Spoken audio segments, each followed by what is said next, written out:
Hi, my name is Chris and today we'll take an in-depth look at Dragon Age Origins. The games comprising the whole Dragon Age series differ surprisingly from each other. It started with a very successful, somewhat old-school RPG that was heavily inspired by tabletop rules. Then came an action RPG with heavy emphasis on flashy, fast combat. And lastly, at least for now, ending with an open world with a massive amount of terrain to explore. Each subsequent installment tried to do something different, tried to dip its toe into a little bit more story, a little bit more engaging combat, or a more fleshed out world, visual-wise. It is certainly true that each game has its strong and weak points, and I honestly do intend to look at all three of them, but as for this video, I will focus on the first part of the series. I even considered the possibility of making this in-depth look for the entire series, but after I finished writing down my thoughts, it turned out that even the first game grew to unreasonably big proportions, so I ultimately decided against it.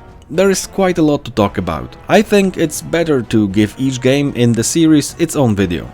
So, let's take a deep dive into Dragon Age Origins and its DLCs. As always, you can expect massive spoilers for many of the game's twists and turns. Also, as this video is pretty long, there is a table of contents in the description, and if you're wondering about the structure, I will follow the main narrative as closely as possible, giving my thoughts along the way with one or two larger intermissions for all the companions. I tried to make it more freeform, but this approach seems to make the most sense to me, and I do feel that it has a more natural flow to it. So let's begin.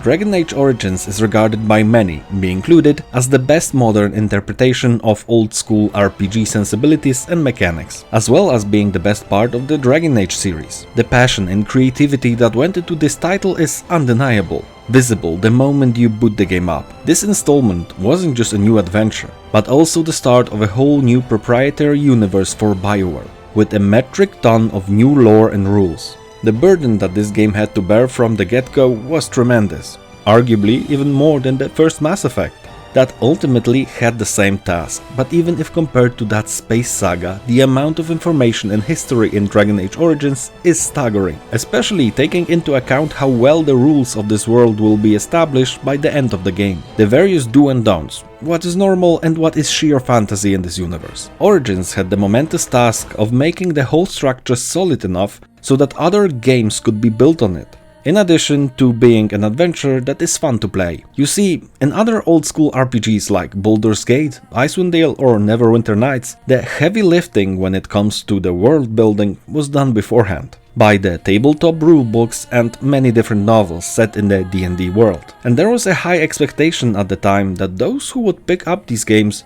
would be already familiar with at least some aspects of that universe. This made the job of the writers easier in some ways, as they didn't have to spend a great amount of dialogue lines on explanations on how the world works. But on the other hand, the creators of those titles were sometimes constrained by the work and rules set by other people.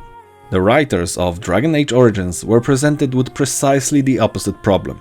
They were allowed all the freedom to develop a world from scratch, but had to do it in one game, without overwhelming the player with an ungodly amount of exposition.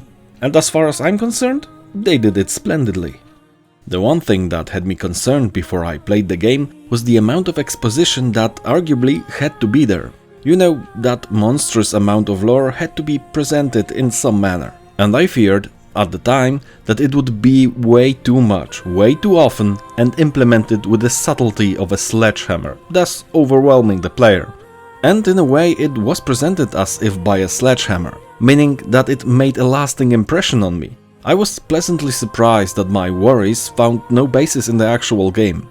For me, they did the impossible. They managed to present the lore in such a way that I didn't even catch on to the exposition-y parts most of the time. It was woven into the main quests and side quests.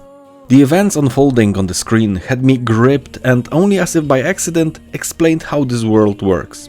For example, the whole Mage Tower disaster that the Warden has to resolve not only allows the game to progress by acquiring new recruits for the war effort, but also by the end of this module I was fluent in the dangers of magic, how mages can easily be taken over by demons, what blood magic or a tranquil is. It all happens so naturally that the metric ton of exposition that was actually present isn't really that problematic. It's not perceptive at all that a very large cornerstone of the game's lore is laid down during the liberation of that tower. Simply put, it's one of the most elegant lore exposition I have seen in quite a while. The devs managed to explain the main pillars of the world via main story modules, so that everyone who finishes the game will have a firm grasp on how this universe operates and what its main rules are, even if someone skips most of the side quests and isn't too completionist about it. But for those that want to acquire every last available bit of information, there is the Codex, easily accessible in-game. It provides pages upon pages of interesting stories, well, for the most part interesting, which is still an admirable feat. There is such a tremendous amount of entries that I gave up on reading everything halfway through the game, concentrating only on the topics that interested me. I still had in mind that I have to get to the ending at some point, and if I read everything that is provided, I could easily add a few or even a few dozen hours of game time to my playthrough. Be it as it may, if someone is interested, there is a deep well of additional lore available for each player, if someone wishes to read up on the world a bit more. But there is one more meaning behind the Origins title, beside the starting point for a new universe. During character creation, I could choose between 6 distinct backgrounds for my hero. 1 for a human, 2 for dwarves and elves, and 1 separate for a mage, human or elf. Those starting stories are quite condensed. Each of them clocks in from around half to an hour tops. But much will happen during that time, and what is most important, the events of those beginning moments did impact in a rather substantial way how I viewed the story moving forward.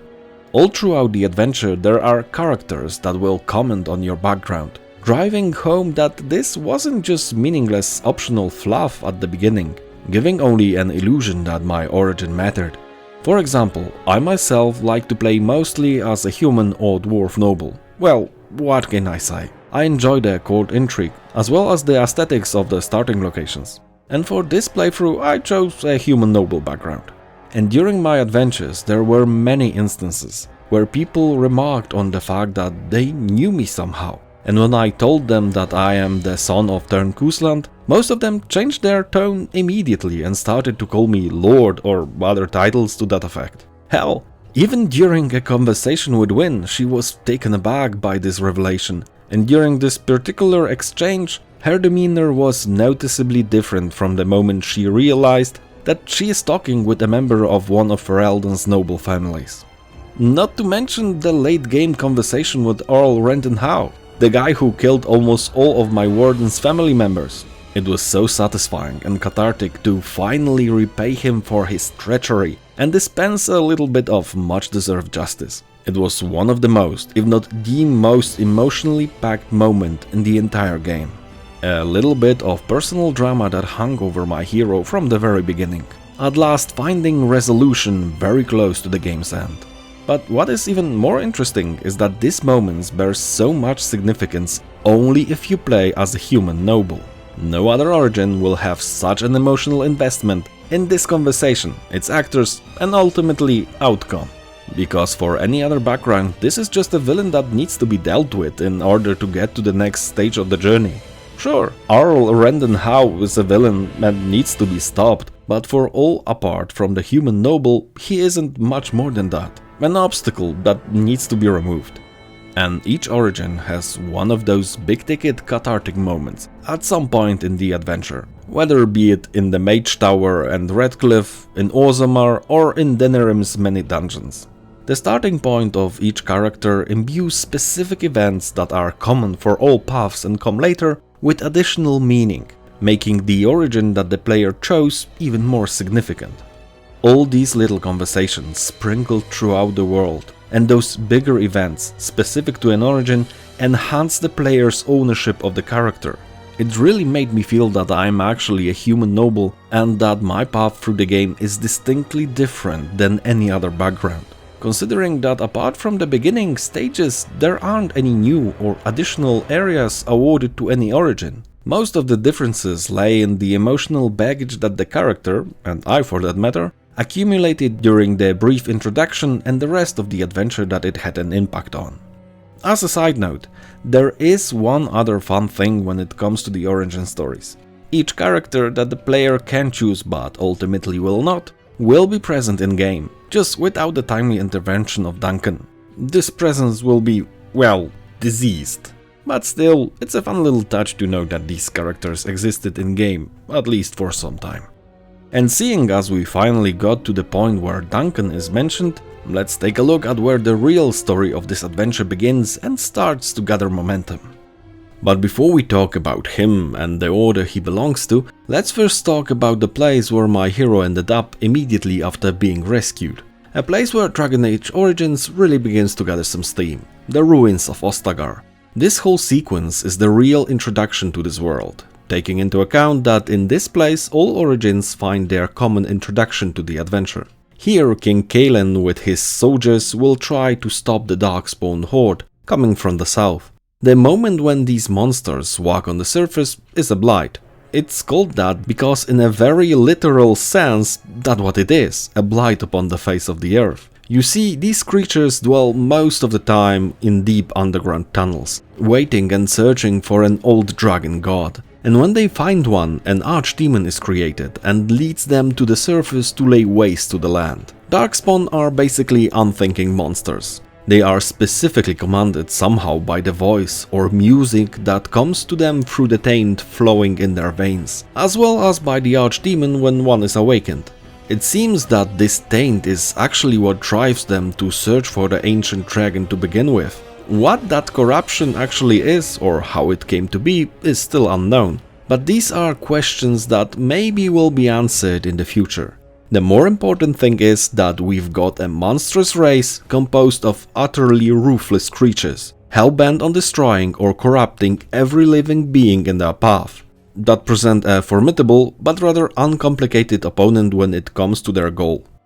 As a side note, I do not know if I'm the only one, but I got a very strong Lord of the Rings vibe during this whole sequence, and to a lesser degree during the rest of the game for that matter.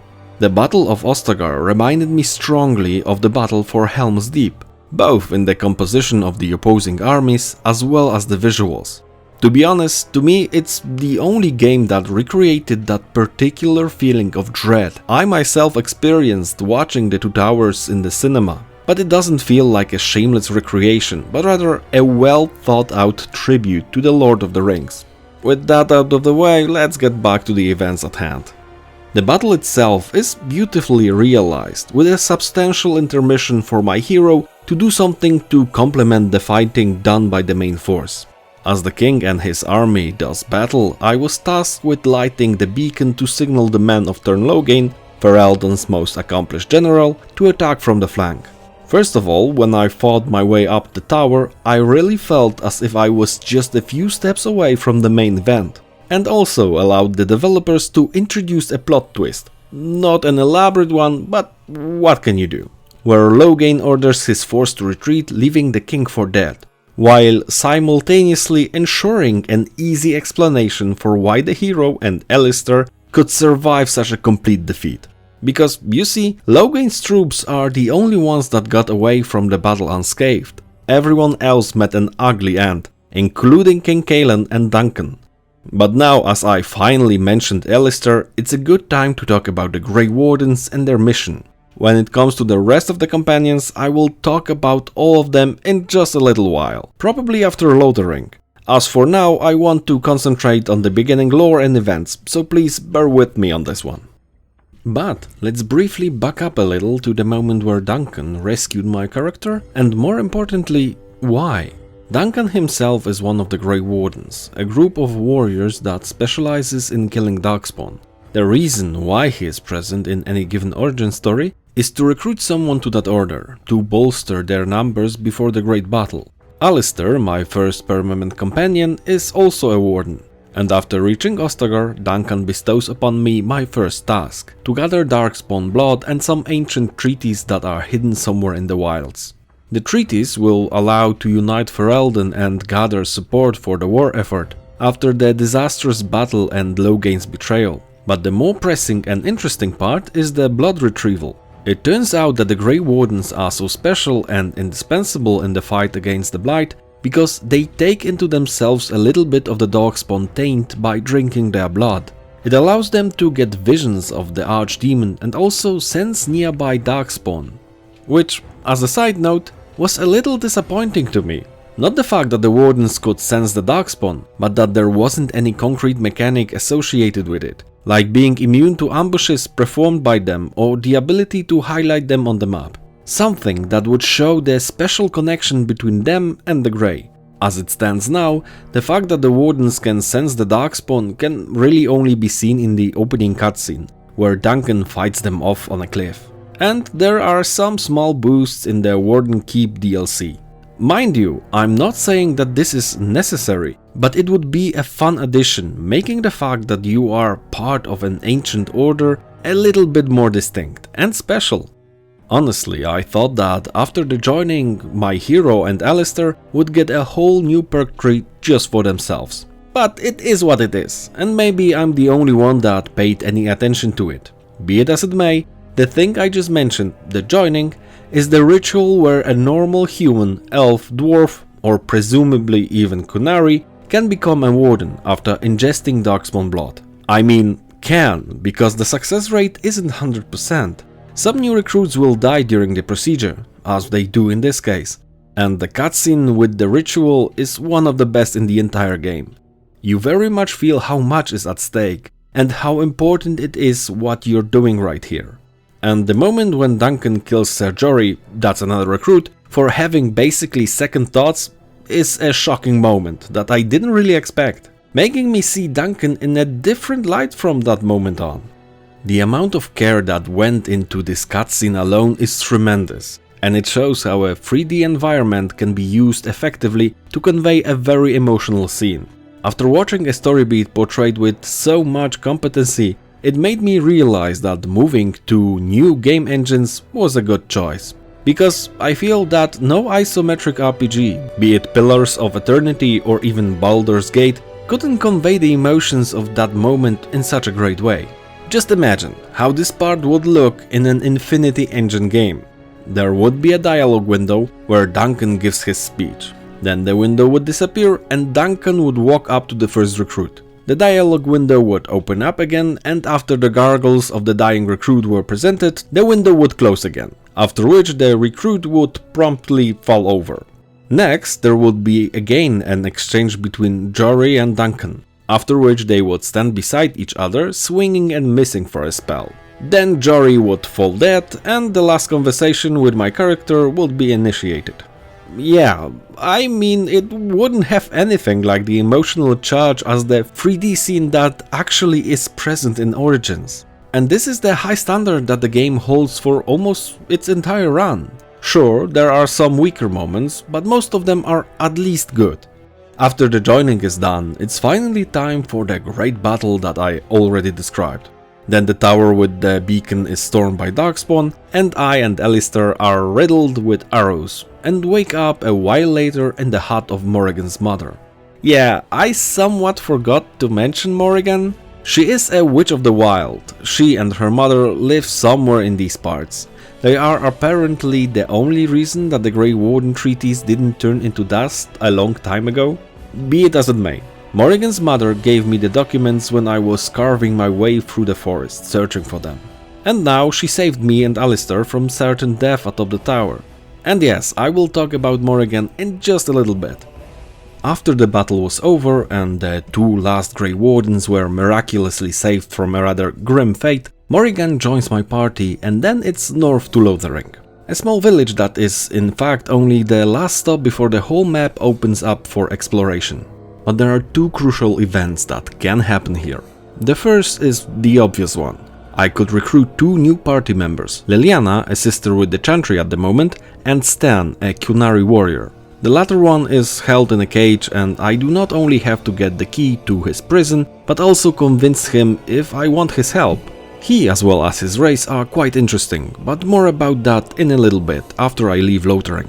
Because after gaining those two for my party, I will be pretty much at more than half of the overall number of available companions. But what is most fun is that I don't really have to let them into the team, as I simply can refuse the request from Leliana and let Stan rot in his cell. I don't know why I would, because almost all the companions are great and expertly written, but the option is there. To be honest, most of the potential teammates can be as easily killed or left for dead as being recruited. This game, more than any other new RPG, considers the possibility of the player to simply say no, I do not want to see this content. And the game will oblige by not forcing it. Of course, this choice will have its consequences, but this is exactly why it's fun. It allows to skip tons of meaningful content regarding the Grey Warden's party. And the devs aren't insistent that what they have written is of such quality that it shouldn't be skipped in any way. I think that this refusal to treat the player as someone who can't make his or her own decisions and live by it are one of the strongest points of this game. But, leaving that aside, just a moment ago I mentioned that there are two crucial events. The second one is the first contact with the Chantry, if you skipped all the lore about them at Ostagar, the monotheistic religion of Dragon Age. I must admit that I didn't expect a world religion with just one god at the center. And in a fantasy game no less. I was conditioned by other interactive media to expect a plethora of different deities for all sorts of moral alignments or passions, like in D&D, or Pillars of Eternity, or even Gothic. So it took me by complete surprise. There are of course those polytheistic beliefs incorporated in the Elven pantheon, but the faith that most denizens of the world subscribe to is the Chantry with its one god, the Maker. And it's clear as day that it is set up to resemble as closely as possible the real-world Christian religion, with a few differences. One of them being that only women can preach in the Chantry, not men. The other one is, well, there is actually something like magic in this universe, so some questions about afterlife, for example, can be answered more straightforwardly than in our world.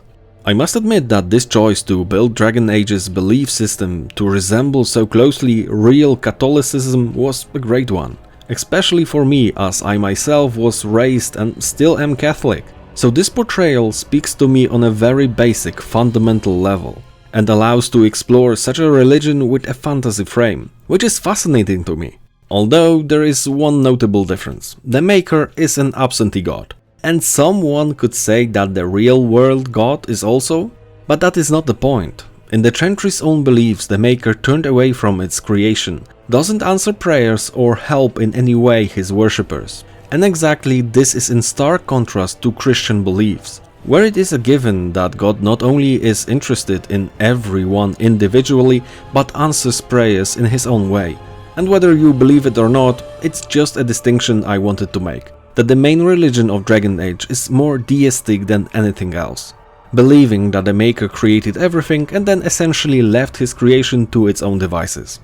I'm really interested to see if the main god of this world was an actual person at some point, or an amalgamation of different long-forgotten beings, or maybe even an elaborate fabrication made up for some reason or another. This is a mystery waiting to be solved, and in this world of magic and demons, it's actually possible to receive a concrete answer to it. Yet I would be perfectly fine if this remained a mystery, as not all questions must be answered. It's just that this whole world is set up in such a way that it suggests that an explanation isn't perhaps exactly likely to happen, but at least possible. I admit it was quite some time spent on describing the main faith of this world, but I think it was warranted, seeing as it's such an important and permanent fixture of this universe. So a little bit of explaining couldn't really hurt. Now, finally, I can leave Lothering and the whole map opens up for exploration. There are 5 modules: the Brecilian Forest, Orzamar, Redclif and Andraste's Ashes, the Mage Tower and at the very end Denerim. Plus the smaller maps for each of the 3 DLCs that take place during the run of the base game. All of them are pretty much separate adventures with some smaller or bigger links between them. Like for example, if you liberate the Circle Tower before storming the castle of Redclif, the mages, if they survive, can assist in a difficult ritual and save many more lives than in the case when the mages are dead or the troubles at their home aren't yet dealt with. But for the most part, the modules don't interact with one another in a bigger way than the aforementioned example. This approach has its strong as well as weak points. The obvious strong point is that I wasn't funneled into one correct path that the devs laid out for me, but rather could mix and match what I wanted to tackle at any given moment. This approach made it easier to sell Ferelden as a coherent country with many different cultures living within its borders, allowing for a great deal of freedom right from the outset.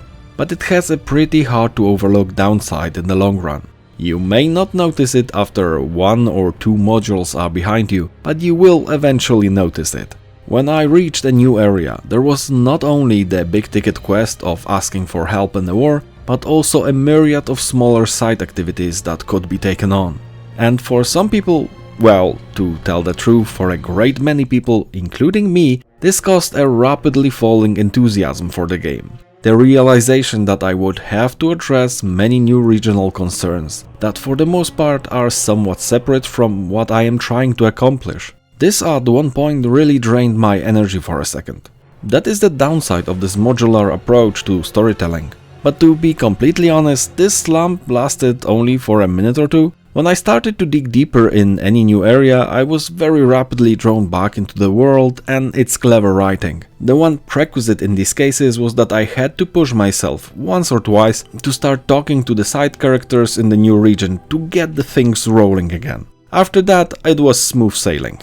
Before I move on to the first module that I chose, let me finally introduce all the companions, as the first thing after leaving Lothering is in fact the arrival at the party's camp and a brief talk with Alistair. And seeing as most of the companions are already here, it's a good time as any to talk about all of them. Forgive me that I will do it in such a way, but I think it's best to talk about them one after another, so I don't have to stop later and derail the story once again. Alistair is actually a good companion to start with, as not only is he the very first to join my party, but arguably the most important character right after mine in the entire game. He has a pretty jokey demeanor, constantly trying to lift the mood by making sarcastic comments, but he isn't there purely for comic relief, as his mood can change drastically when faced with serious problems. There is a core goodness to him, a sense of justice. This conviction and the fact that he will stand by his beliefs can most easily be seen at the moment when it seems that Tern Logain might avoid his punishment for betraying Kaelin and leaving him and Duncan for dead. Alistair will be adamant that Logain must be killed. He might even walk away or pull rank to see him executed. True, he can be still persuaded at that point, but it requires a lot of turning and twisting. You see, Alistair is the bastard son of the previous king's father, so not only is he Kaelin's brother, but also a somewhat legitimate heir to Ferelden's throne. And when the events of the game push onto him the possibility of becoming king, he isn't at all happy with that. The most interesting thing is that he is written and voiced in such a superb and competent way that there wasn't even for the slightest moment a doubt in my mind that this is actually true. His distaste for ruling is apparent till the very end, even if he is actually crowned king. My question is just, how effective of a ruler would he be? Sure, he is a good guy, fun to adventure with, but with his lack of leadership skills, Ferelden could be in for a few tough years. Though I guess there are always advisors that can help him with the day-to-day minutiae of governing. But there is one more small thing to his character. He isn't only a warden, but also an ex-Templar. The Templars themselves are an order of warriors that are tasked with policing the Circle of Magi. We will come to them in a while. Well, Alistair wasn't technically a member of that order. He had yet to make his vows when Duncan recruited him, but even if he might not be a Templar by name, all the relevant skills for that class are at his disposal, and after a bit of training can be used in battle, which makes him a great asset when fighting mages. He is overall a great character. I easily formed a genuine attachment as my hero befriended him. He was almost always in my active party, if not for his combat acumen, then for his delightfully sarcastic remarks, which is the type of humor I enjoy the most. Next on the roster is without a doubt one of the best written woman characters in an RPG, or in any game for that matter. It's Morrigan, the Witch of the Wilds, the one that helped my hero and his party during the Ostagar sequence to obtain the Warden treaties. She is absolutely fascinating in what opinions she will have. She has a set of beliefs and acts accordingly, agreeing or disagreeing depending on the situation. The trick is that what the player ascribes value or importance to isn't in many cases what she finds meaningful, calling the Warden on his assumptions and by proxy me as well, leading to many interesting conversations that in some places might have changed my perspective a little. She has in many ways a very similar place in the party as Kreia from Knights of the Old Republic 2. Always questioning the main character, forcing me to look at things from a new and different angle, one that maybe I didn't thought about in the beginning. I could even romance her, and in this playthrough I did. But whether I did or not, at the end of the game she will try to have a baby with my Warden, or Alistair, if I would happen to play a female character. You see, it's a late game revelation that to finally kill the Archdemon it has to be done by a Grey Warden, so that the soul of the dragon doesn't possess the closest Darkspawn and lives on in a new host. If the Warden deals the finishing blow, the soul will transfer to him, instantly killing him as well as the Archdemon. Exactly that soul of an corrupted god is what Morrigan is after. By conceiving the child just before the final battle, the dragon's displaced soul will go to the child forming in her womb, absorbing the old god's essence. It's an interesting moral dilemma to throw at the player just as the end is in sight. Either one of the remaining wardens dies, or an innocent kid will be saddled with a yet unimaginable burden. Morrigan did assure the hero that the child will not be harmed by this, but having two souls or one that is just fused with an ancient god isn't something that sounds terribly healthy for anyone involved. I myself, when I first played Origins, rejected her offer, deciding that I will not participate in such devious endeavor. I would not damn an innocent existence to a potential lifetime of horrors and inner torture. Plus, at the time, I didn't exactly trust Morrigan, which didn't help her case any. Since then I changed my stance and performed the ritual every time. Firstly, so that my character is available for the DLC, and secondly, I am immensely curious what will actually happen with that kid. It's a great twist that had me mulling that decision in my head for quite a while, as I didn't expect the game to throw me such a curveball almost at the end. But there is still one more important part to Morrigan's story, her mother, Flemeth. It turns out that she uses her daughters, yes, as in more than one daughter, to transfer her essence into them and essentially live forever. Or that is just what Morrigan wants the Warden to believe, because even in Origins this case isn't so cut and dry. Flemeth herself can turn into a dragon at will, which provides for a very interesting and tense battle. But much more important than that, she is an honest-to-God living myth, supposedly alive for many centuries, with many different backstories, and I believe most of them don't even come close to who or what she really is. And in Origins we don't find out much more about her that is in any way concrete, although that will change in the next two games, but that's in the future. The genius of the devs regarding writing and world building is very depthly felt when it comes to Flemeth. They introduce a legendary character, intentionally muddy the water with many different stories and speculations, so that she can be made more robust in future titles, making her a fixture of the world and not only an NPC in the Warden's story. A character that could plausibly be alive for a very long time. Simply put, they lay foundations for a concrete character. It doesn't even matter how far in the future the next games will take place. And they can add twists or clarifications to an already familiar character from the universe of Dragon Age. By the way, I did kill Flemeth, or at least destroyed this version of her. Even if I didn't want to help Morrigan initially, I still couldn't pass on a fight with a dragon. With that out of the way, there is someone that was somewhat intended as the counterpart to Morrigan in the team, and that is Leliana.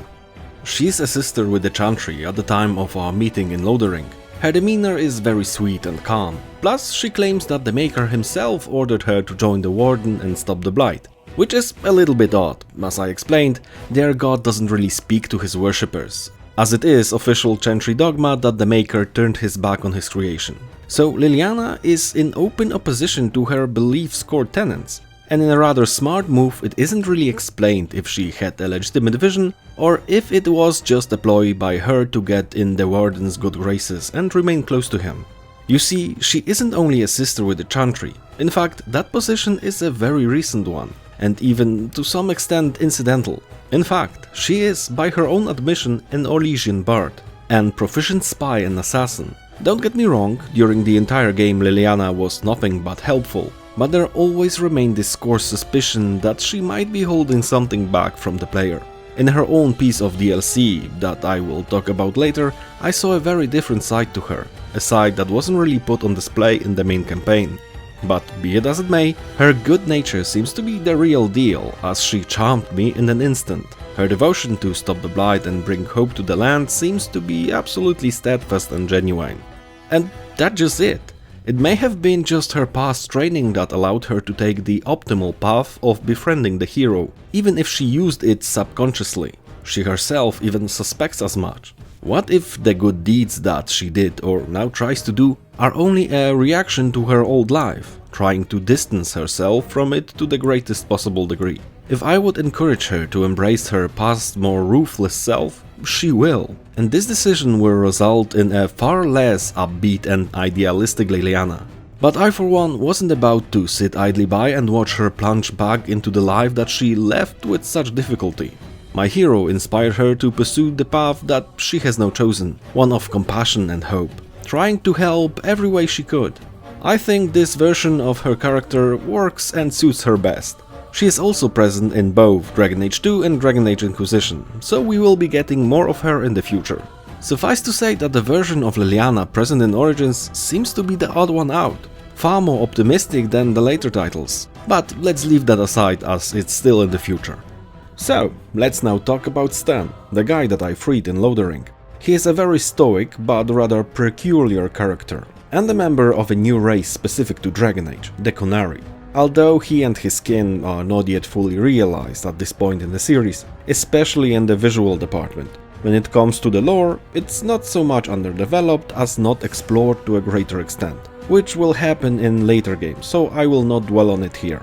Sten himself is somewhat suspicious of the Warden and very secretive, an utterly foreign element in the party with strange customs and belief systems, not really caring if you like him or not.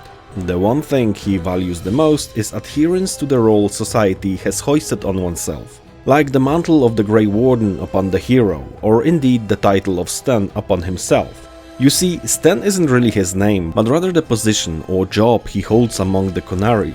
As a member of their military arm, he only approved when someone stayed true to their role in society. And of course, this extends also to the Warden. If I did something that furthered the ultimate goal of defeating the Blight, Sten would support it. The morality of the deed is of no concern to him. The only thing that matters is if someone is true to his or her purpose. And to be honest, that is really the whole core premise of the Qun, the belief system the Qunari adhere to.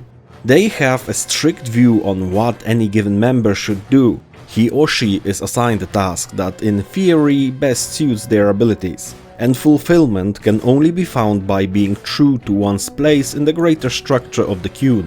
So, for example, a baker cannot become a smith, or a farmer a merchant. Such change is abhorrent to the Qunari and will be weeded out.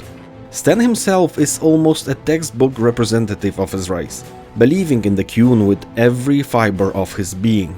But there is some serious baggage that he carries around, one that made him even suspicious of my ability to perform the task at hand. He feels that I will fail because he believes that he also failed in his mission with which he was sent to Ferelden.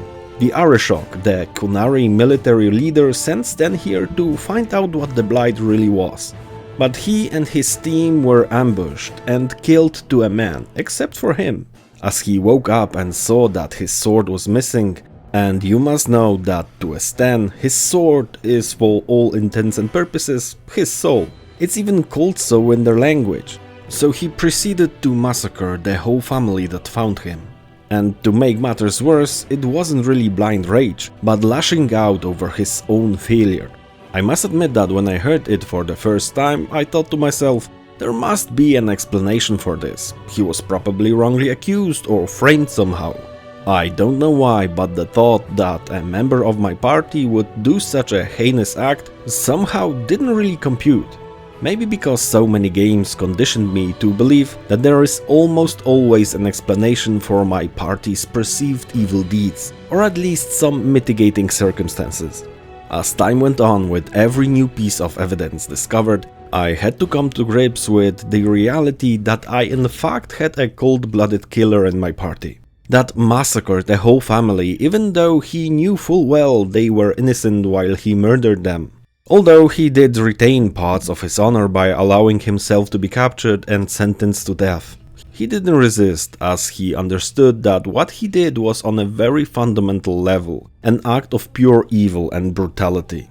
In fact, when we first met, I only managed to convince him to come with me as a sort of atonement for his crime. It is very rare that I had to travel with a companion that did something so egregious without any mitigating factors. And the genius, at least for me, lies not only in the writing and trope subversion, but much more in the fact that I was left alone to cope with that. I had to decide whether I would give him another chance. When I first played this game, this revelation threw me for a loop. That's why I remember it so vividly, making me question if freeing him was really a good choice. Well, not mechanically, because he's an excellent fighter, but from a moral standpoint. Be it as it may, it's a really solid piece of writing. Next on the roster is someone who, funnily enough, Stan harbors deep suspicions for, on account of her being a magician. Wynn is a mage of the Circle, and although I met her first for a brief moment at Ostagar, her real introduction happens at the Circle Tower, while trying to convince the mages to help with the Blight. As a side note, it turned out that having Morrigan in the party at the time of my first visit to the tower might have not been the best decision, as she almost forced the conversation onto a path that would end with Wynn's death. Luckily, I managed to back out of it somehow and welcomed a new mage into the team. She turned out to be enormously useful during most fights, as she is an insanely capable healer from the very beginning. To be honest, from that point forward, Wynn was a permanent fixture in my party during subsequent playthroughs. The only exception was when I played as a mage. But she is much more than a great healer. She serves as a kind of conscience for the Warden, constantly questioning his decisions if they stray from the path of righteousness and compassion, reminding me constantly that even if this blight definitely has to be stopped, the way and how it is done is equally important. She was trying to guide my hero onto a more traditionally good path, encouraging him to be a protector that not only, well, protects, but also takes pride in that act, and pays attention to how it is done. In a way, she is somewhat in opposition to Stan. They both believe that the title of Warden is what defines the main character, but while Stan considered the quest at hand to be the most important thing, with no regard for how it was achieved, Wynn puts that regard back into its proper place, telling me constantly that indeed the end doesn't justify the means. I really truly like her character, for calling bullshit on my decisions from time to time, reminding me that given my hero's status and actual power, I have many more responsibilities than just ending the blight. But there is one other thing that in some ways can be considered foreshadowing for Dragon Age's 2 central character, Anders. You see, Wynn is actually already dead. Well, dead in a manner of speaking. She died during the initial fight at the tower before my arrival, and only with the help of a friendly spirit of the fates she was somehow resurrected. That being is now constantly fused to her, sustaining her. If he leaves, she will die. But different than in Anders' case, it doesn't really have a negative effect on her as far as I can tell, which I find really curious, but this part of the lore isn't really fleshed out in this instance. The important thing going forward is that it is possible for one's body to house more than one's soul, so to speak. This early, easily missable conversation laid the groundwork for many future revelations. And I don't really know if the spirit part goes anywhere for Wynn, as I didn't read any Dragon Age books, but I'm fairly certain that this plot point is continued somewhere. While exploring the world, I eventually stumbled upon an ambush by the Antivan Crows, a group of assassins from Antiva, recruited by Loghain to get rid of the Warden. And after the introduction of one of the assassins in a small cutscene somewhere in Denerim, I expected a big boss battle with an unyielding opponent. But what I got was way better than this, because Zevran, that's the character that was introduced in the cutscene, is actually a great character when you overlook the minor character flaw of killing people for money. This guy is very direct and takes what life throws at him with a kind of optimism rarely seen in anyone. When I didn't kill him outright during our fight, he immediately came up with an offer. From his point of view, as he failed the crows, he knew that his life was forfeit either way, just in a bit longer perspective, so why not change the employer? Free of charge, of course. And when I said yes, then he switched, just like that, because Zevran knew that ultimately he had nothing to lose. Either I kill him here and now at the ambush site, or let him go, at which point the crows would hunt him down, so the result would be ultimately the same. He believed that only by joining my party his survival could, if not be secured, then at least a bit more likely.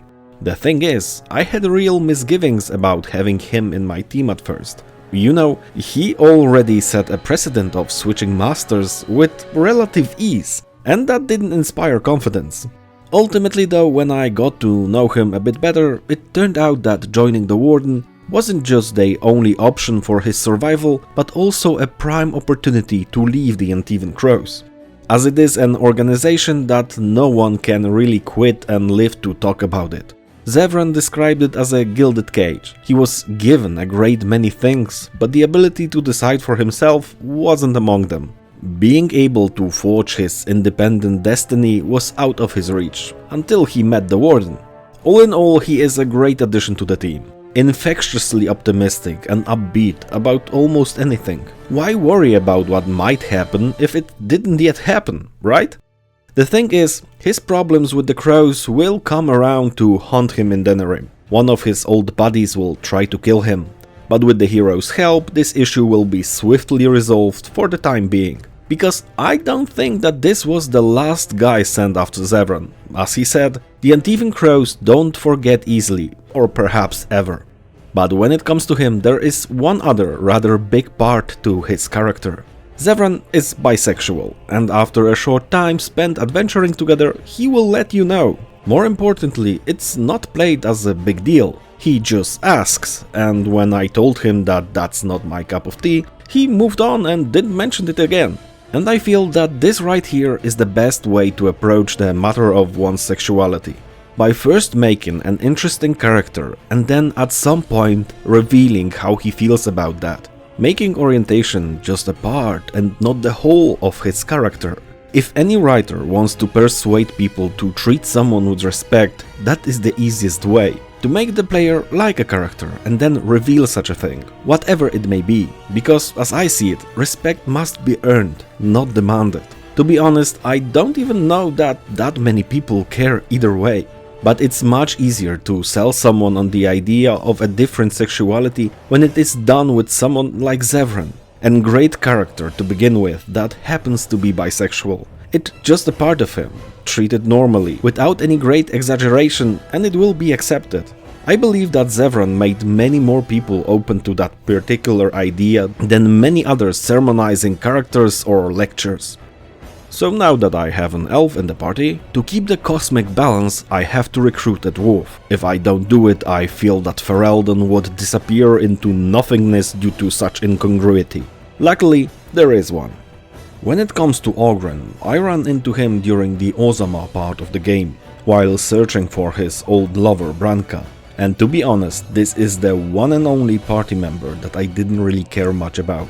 And that to me was quite inexplicable, because overall he is someone that cares very little about being polite or considerate and tells many bad jokes. In short, this is the type of character that sounds interesting and that I actually might like, but not when it comes to Ogren. I think that the balance that is present in all the other party members is absent here, taking him over the line from an endearing blundering goof into the realm of almost obnoxiousness.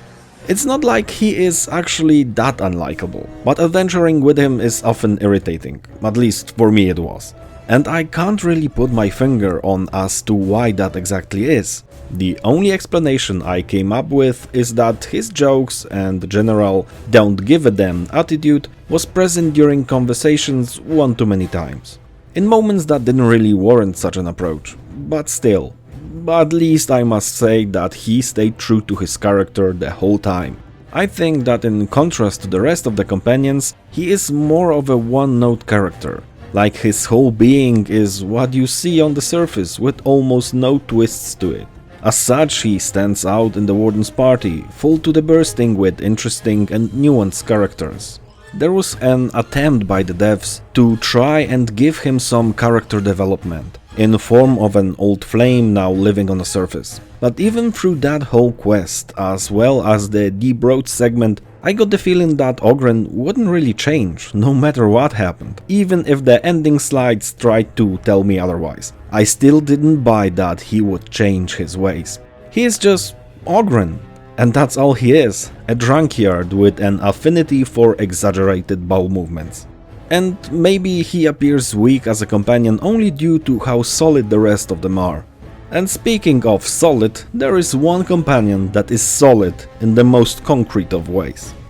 You see, Shale is a golem standing smack up in the middle of a small town, waiting and plotting her revenge. But before I actually get to what she is actually doing, I have to talk about something else. Shale is an exclusive DLC character.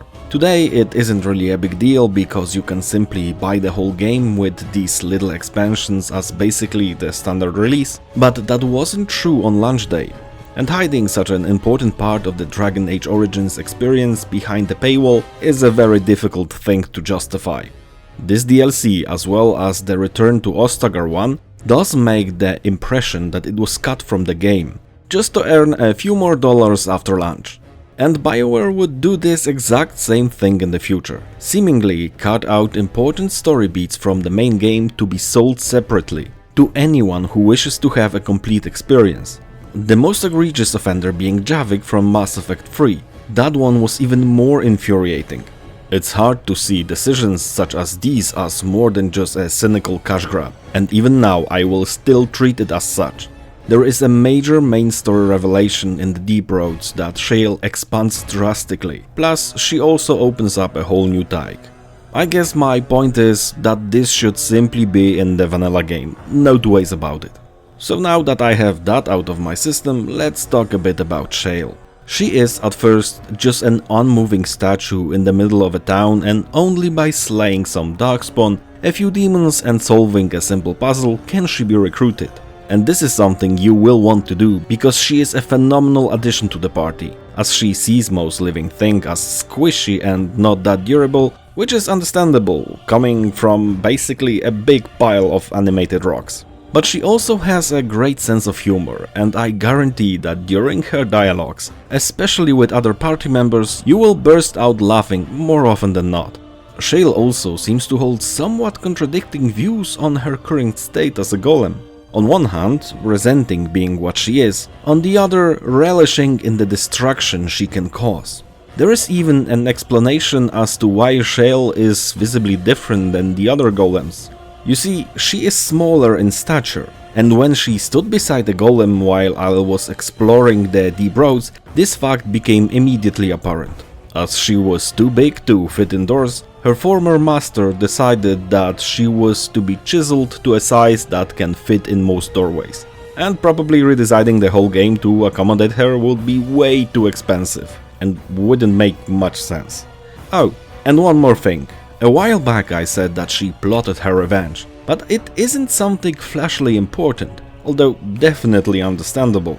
As she stood there for a very long time in that village, without moving an inch, she suffered the fate of any statue anywhere in the world, slowly being covered in a vaguely wettish substance, courtesy of the local flying fauna. And as such, she developed a deep hatred for birds, especially for the flying sewer kind that is commonly referred to as a pigeon. This vendetta I can understand all too well.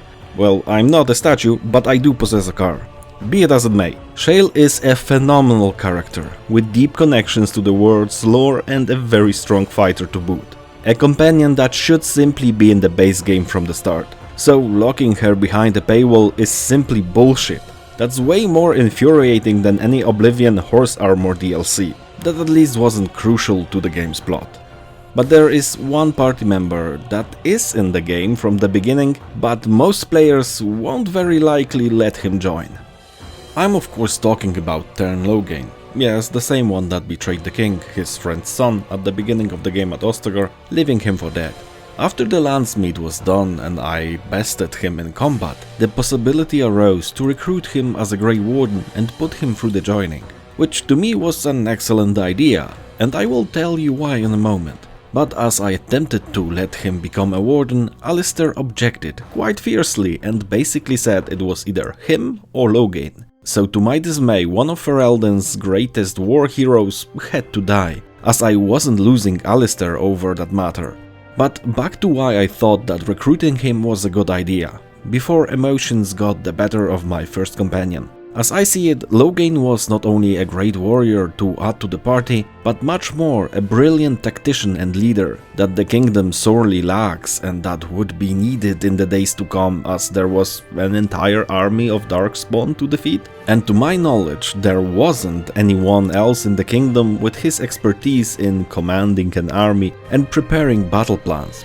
Yeah, sure, you might say, what good did it do for the last king? But this time there are strong indications that by the end of the Landsmeet, he doesn't see my hero as a young upstart that tries to play hero, but rather an accomplished strong warrior who wants to protect Ferelden, and that he can respect. At Ostagar, Loghain retreated not because of petty lust for power, but a genuine worry for the kingdom. He saw Kaelin as a dangerous leader in his naivete, one that would throw all his men into certain death. That is why he left, to at the minimum save his own troops from destruction. At least that is how he saw it. Plus, he really didn't like the Grey Wardens, which came mostly from Orlais, a country from which Ferelden just a few years prior won back its independence. So a large amount of distrust on Loghain's part was not only to be expected, but also warranted. The one thing that I had a problem with is what he did afterwards, trying to remove any obstacle in his path to secure his position, which made him seem as a power-hungry dictator, but I didn't see it as an outgrowth of his lust for power, rather as an extreme worry for his country with a healthy dose of paranoia, as he saw enemies everywhere and tried to eradicate them by any means necessary. That is ultimately why he had to be stopped. It's rather difficult for a man like that to form alliances in order to save the country, without making many more enemies in the process. All in all, Loghain is great, not as black and white of a villain as one might expect. Sure, he is somewhat unhinged after Ostagar, but there are many more layers to him than just simply a traitor and usurper. And seeing as I love Machiavellian politicking, this is a character that I would very much like to recruit. And honestly, if it were not for Alistair, I would have done it in a heartbeat. Something tells me that after the Landsmeet he would be much more loyal than the last time. But not as loyal as the last companion on the list. It's my trusty Mabari hound, Fluffy. Well, you can name him however you want. So Fluffy it is. There isn't really much to say about him, but most reviews and retrospectives gloss over him, and I won't leave my boy hanging like that. If you play as I did as a human noble, the dog will join you in the prologue. If you take any other path and help heal the Mabaris at Ostagar, he will join you during the travel from Flemet's Hut to Lothering. Or alternatively, if the DLC Return to Ostagar is installed, a Mabari can be found there. This hound is a durable killing machine, an excellent warrior, and most importantly a great and loyal friend. But to be honest, most people will probably leave him at the camp for the most part, as, well, he isn't really able to talk, and choosing him will rob the player of companion interactions during dialogue, leading to less interesting conversations and insights into the team. Although it will not negatively impact the companion dialogue that occurs while adventuring, as everyone will strike up a conversation with the Mabari from time to time. And yes, I say conversation and not a monologue, because the hound seems to understand surprisingly much of what is being said to him, leading many times to the most funny or endearing dialogue lines in the game. So show him some love from time to time and don't leave him out of the party too much. And with this, I finally talked about every companion in the base game, which turned out to be a colorful and very interesting bunch. Most have twists to them that I did not expect. All in all, BioWare did a bang-up job with the whole party, with the possible exception of Ogryn.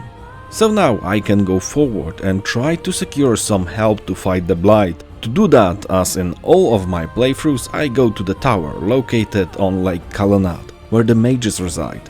Not only to get their support, but also, as mentioned before, to acquire a healer for the party. I very well know that the Mage Tower is an ancient cliché, but this time it sort of works, especially that both Morrigan and the first enchanter comment on it being a giant spire. Although Morrigan's comment is way more sexual than Irving's. The old mage gripes only about the multitude of staircases that such an architecture entails, which is honestly a valid criticism, but be it as it may. It turns out that the mages decided to rebel against the Templars and started using blood magic and turning into abominations. Both of those things warrant a bit of an explanation. You see, all mages have access to the Fate from where they draw the power that they manipulate. So far so good. But magic isn't the only thing that resides there. It's also home to spirits and, more importantly, demons, which practically are also spirits, just of the evil kind. So theoretically, each time a student of mystic arts draws on the power of the Fate, he or she inadvertently opens him or herself up to demon possession, although the risk of such a thing happening during normal spellcasting is rather low, which makes it an acceptable danger level. Those levels though rise dramatically if the mage uses blood magic. It's just what it sounds like. They use blood to enhance their spells, and to the demons it's like a big freaking neon sign that reads, "Hey, I'm here, possess me!" Putting the mage at far greater risk, and if a possession occurs, an abomination is created, that in most likelihood will go on a rampage. That is more or less what was happening at the time I arrived at the tower. Aldred, one of the senior mages, decided that it would be fun to turn himself and all other mages into abominations. For what else? Power, of course. But before I started climbing the tower itself, still on the main floor, I found Wynne and promptly recruited her. Though seeing as Morrigan was in my party at that time, I had to be careful what speech options I chose, as this encounter could even end with Wynne's death, which wasn't a desirable outcome for me. So, with a new companion, I slashed and burned my way up to the top of the tower. It was almost all great fun, with one mandatory pest along the way. Yes, the Fate sequence. At some point a demon will put the party to sleep and trap them in the Fate. A brief visit might have been interesting, showing a player that didn't choose the mage origin how the Fate looks and how does it work, more or less. But this sequence outstays its welcome, especially on subsequent playthroughs, so much so that there are mods to just cut out the Fate completely during the tower segment, and I can't really say that I disagree with that approach. There is a substantial amount of backtracking, with half a dozen too many areas. It gets repetitive in a very short time. Furthermore, it did something that I did not expect in such a well-crafted narrative. It made me forget where I actually was and what I had to do. One could of course argue that this confusion was an intended purpose of this part, but for me it rather should affect my character, not necessarily me.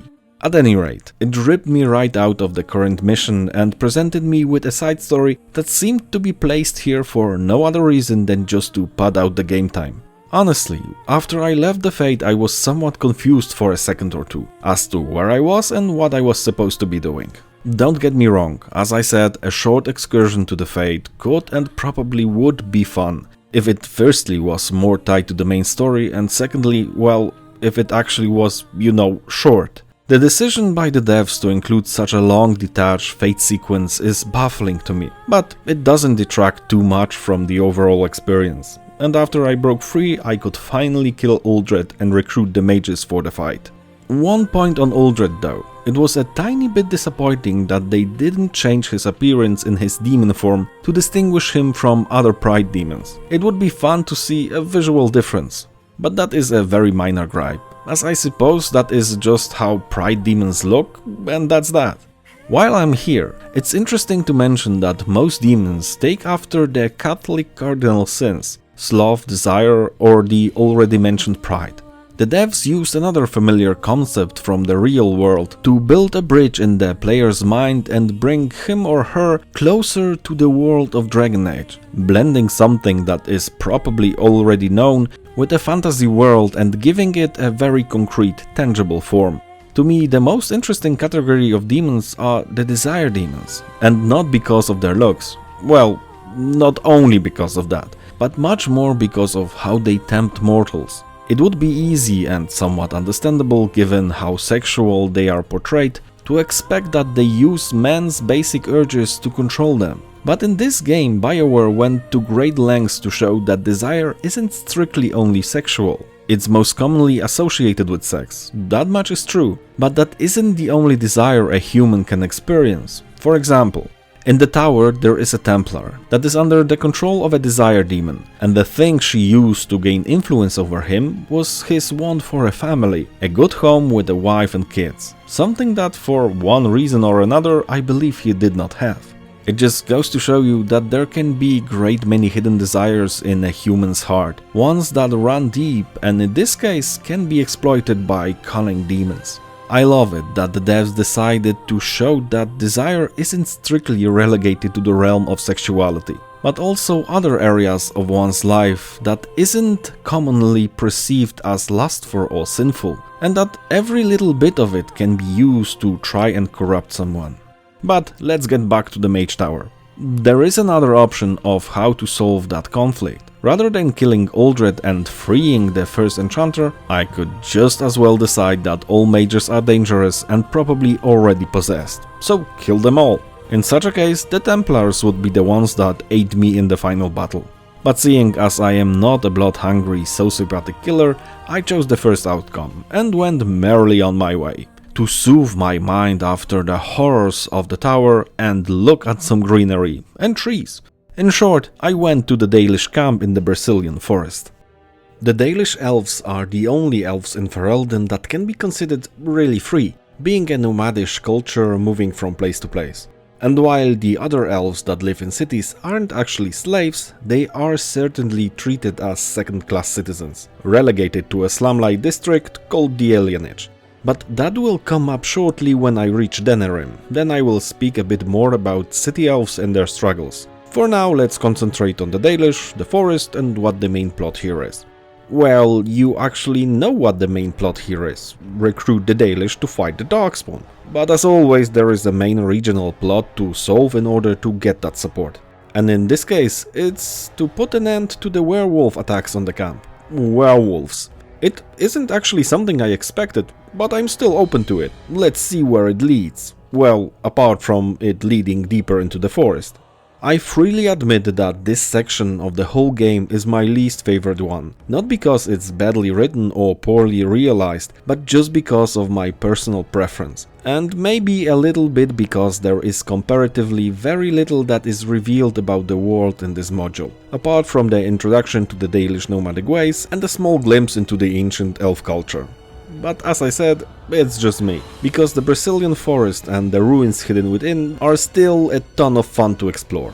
And yes, the ruins are the place where I finally found an answer to the werewolf problem. You see, a spirit was able to give the werewolves some semblance of sanity back. And yes, I say back, because as every respectable werewolf in any media anywhere, those ones were at one point human, struck with a foul curse. The twist is that the Elven Keeper, a type of spiritual leader to the Dalish as well as a powerful wizard, not to mention that he is the guy who sent me on this quest, brought this curse to this land by binding a spirit and through its power changing the humans. So as long as Zatrian lives, the spirit is bound, and as long as the spirit is bound, Zatrian lives and the curse won't fade. Although killing the mage won't automatically solve the problem. If the curse is to be lifted, the Keeper has to do it willingly of his own accord, which he ultimately did in my playthrough, thus allowing the Dalish to join the war effort. But to me, what is more interesting is Zatrian himself, or rather what he did. In my mind, it could tie to future installments in a big way, if I am correct of course. His clan's men and women believe that he discovered the secrets to elven immortality, lost long ago when the elven culture fell. They think that he regained a fraction of their former glory, and after they found out how Zatrian attained his seeming immortality, they bemoaned the fact that it wasn't because he discovered a tiny bit of ancient knowledge or heritage, but just because he used magic to enhance his lifespan. They do not hate him for it, but are disappointed that it wasn't some long-lost elven secret, discovered anew. But that here is the thing. Knowing that the elves of old had a whole empire that was gifted in magic and utilized it to a great extent, it seems all too plausible, to me at least, that Zatrian did indeed discover the factual way of the ancients of becoming immortal, by binding themselves to a spirit and enslaving it in the real world, harnessing its power to prolong one's life.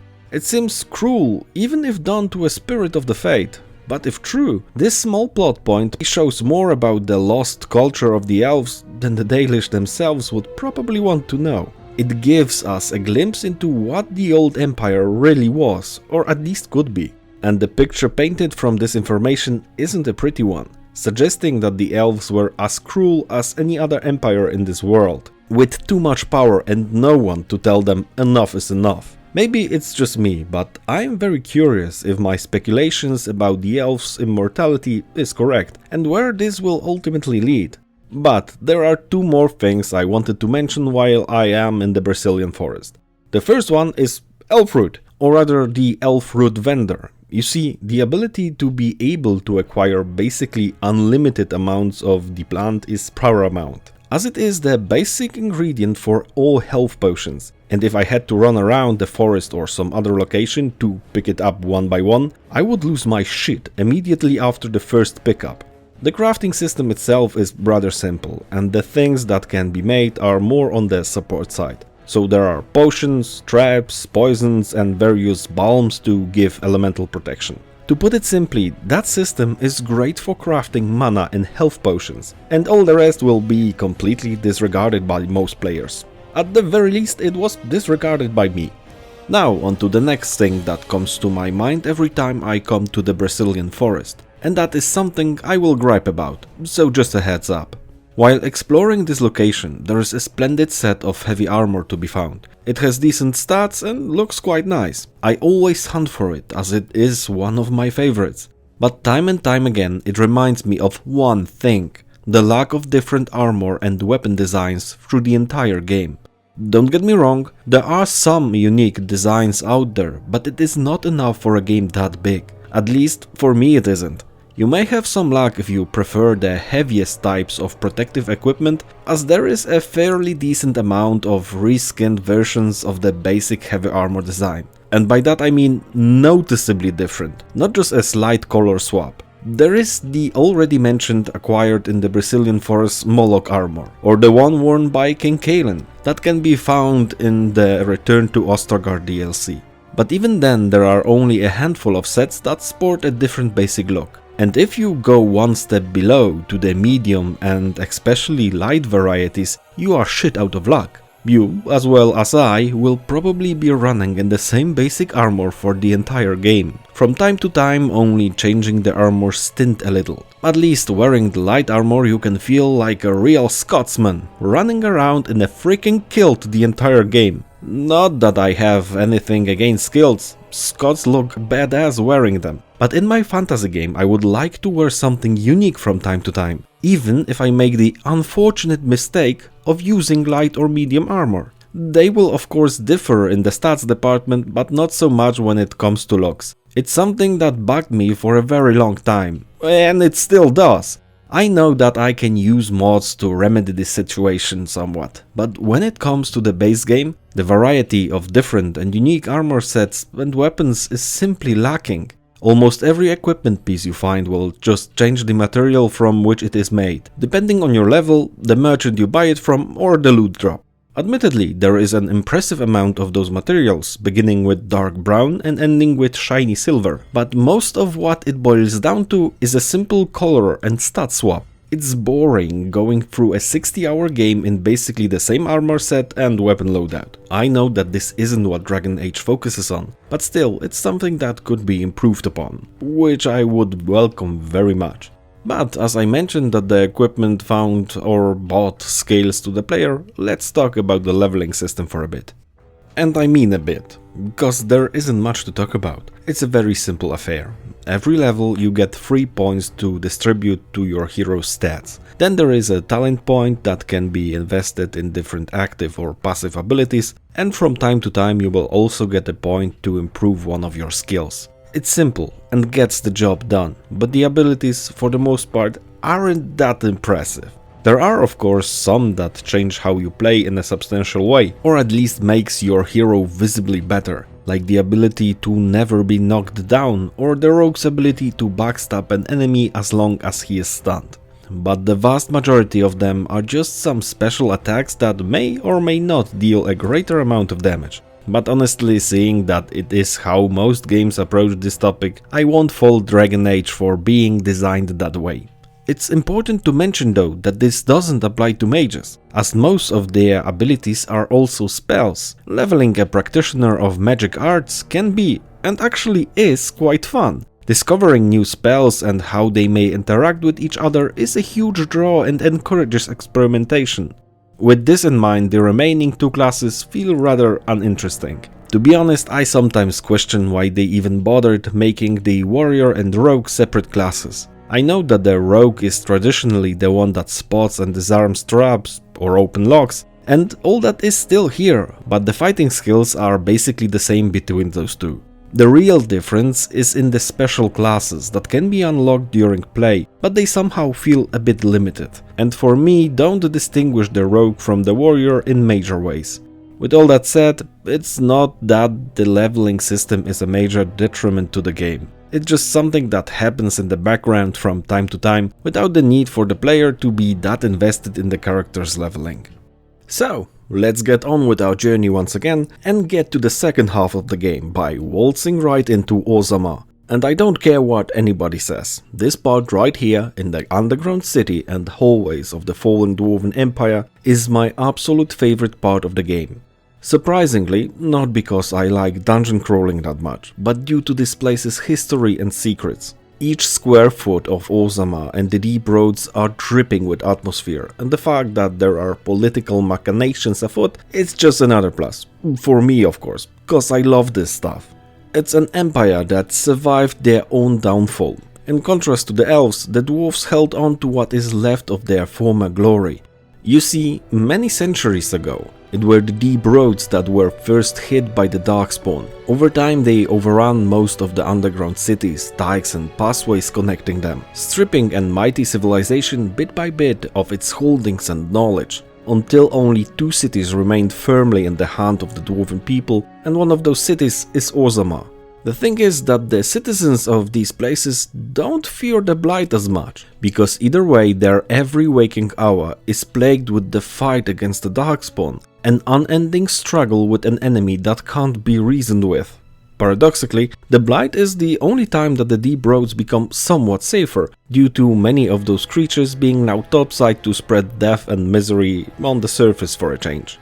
As for my Grey Warden, he went here to secure the support of Orzamar's king for the fight against the Blight. But as I mentioned earlier, there are political shenanigans afoot, because the king died and there is a power struggle as to who will replace him. The old king's right-hand man Harrowmont or his son Balin. I myself prefer the latter to ascend to the throne, as some of his reforms, like granting more rights to the lower castes, speak much more to me than Harrowmont's ability to get bogged down in politics and ultimately going nowhere. There are of course some quests to be done inside the city to bolster one side or another, but the true meat and potatoes of this module is the excursion far into the deep roads to find the Paragon Branca. Paragons are dwarves that performed a feat of such immense importance to their people that they are basically legends among their people, whether living or dead. There were only a few of them throughout history, but their voice carries so much weight that almost nothing can overrule them. So Branca can essentially crown a new king just by pointing him out. Other considerations be damned. But back to my adventures in the deep roads. There are ultimately 3 very interesting events that happen here, and funnily enough, these moments are presented in a rather short succession, one after the other. The first one is the battle on the bridge across a deep gorge. It's a fun, long combat encounter that can be quite challenging, preceded by a cutscene where the archdemon shows himself in all his splendor, basically for the first time.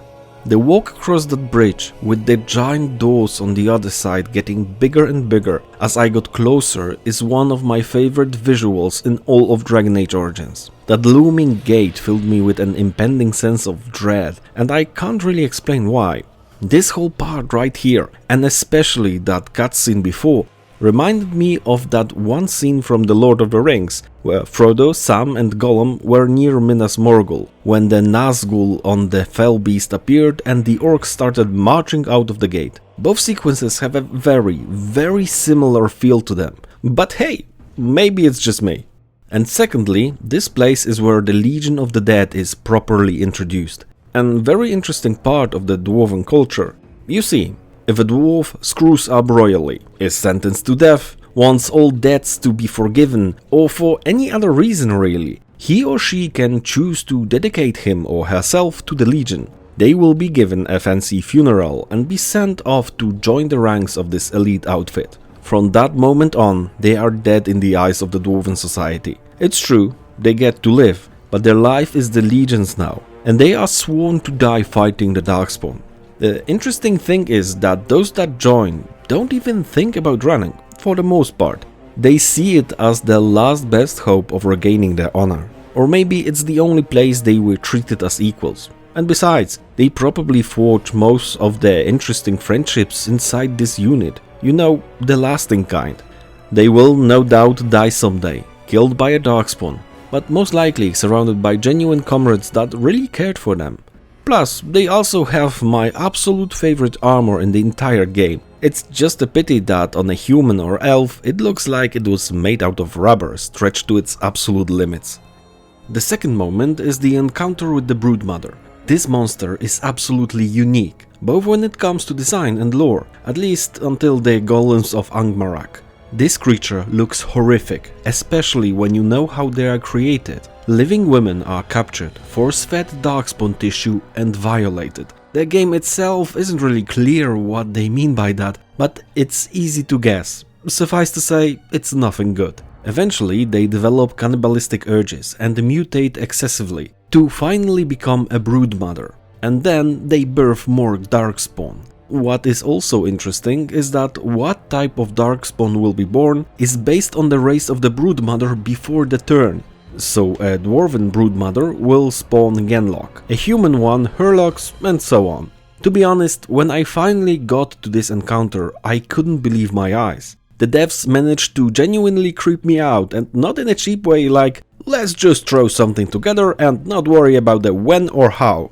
To top it all off, there is a fantastically narrated tale of the stages of how one becomes such a monstrosity, just as you approach the broodmother's chamber. The handling of this part of the story was pitch perfect, and for many players, me included, is even more memorable than the end of this whole module, which in on itself is actually unbelievably solid. So, let's talk about it. After a short puzzle-heavy dungeon, my party got to the last cavern, where I could finally talk with Branka and another lost paragon, Karadin, that just so happens to be a golem. It turns out that Branka is absolutely obsessed with an object that is here in the last room, obsessed to the point of insanity. She had no problem of sacrificing her own clan to the Darkspawn only to lay her hands on that ancient artifact. In opposition to her stands Karadin, who wishes that this object be destroyed. The item in question is the Anvil of the Void, a magic artifact that can be used to create new golems. So, on the surface, this is an unimaginable boon for the dwarven people. Being able to create more of those devastating war machines would be a substantial aid in their struggle against the darkness. But as always, such tremendous power comes with a price. To create a golem, a living dwarf must be sacrificed. Using the anvil, Karadin was able to mold the soul and body of his subjects into one. The thing is that while in the beginning only volunteers would undergo this change, it soon became apparent, as it often does, that this was not enough. Shortly they started using prisoners and political enemies of the king. In the end, it proved to be too much for Karadin's conscience to handle, and he refused to make more golems, and for that he himself was molded into one by his own apprentices. But in a last-ditch effort, he was still able to seal the anvil, until today, because Branka is determined to get the operation back up and running again, and is more than likely that any moral dilemmas that may be tied with such a decision isn't something that would weigh heavy on her shoulders, judging by her treatment of her own people. It seems she doesn't really have a problem with her kin being condemned to a non-life, one in which they most likely will lose all knowledge of themselves. It's no coincidence that those two encounters are so close together. I mean, the Broodmother and the Anvil with the knowledge of how golems are truly being made. It's just to hammer home the notion that death isn't the worst thing that could happen to someone, that there are fates much more gruesome than that. Your mind and body could be broken and made to serve another master than yourself. It's true that this is a fantastical frame, but the concept is very real and very tangibly terrifying to most of us. I know that for me it is. So, to make a long story short, I opted to destroy the anvil, as the concept of such a thing even existing is abhorrent to me. Of course, after I killed Branka. Truth be told, she didn't leave me much choice, not that I felt sorry for that. After all my adventures in the deep roads, I returned to Orzamar with the crown made by Caridin, his last act before he threw himself into a river of magma. I decided to support Balin as the new king, and he in return promised to honor the arrangement with the Grey Wardens.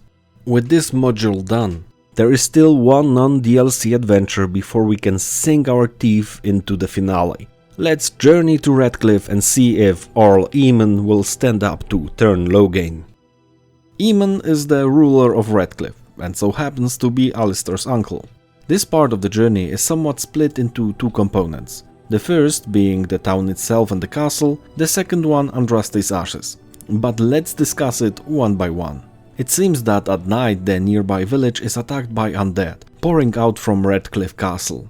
So the first order of business is to help the townsfolk to survive the night by aiding them in the fight. And this part right here is not only one of my favorite quests in Dragon Age Origins, but also is one of my favorite type of quest in general in any game, like upgrading the Normandy in Mass Effect 2 or building out Crossroad Keep in Neverwinter Nights 2.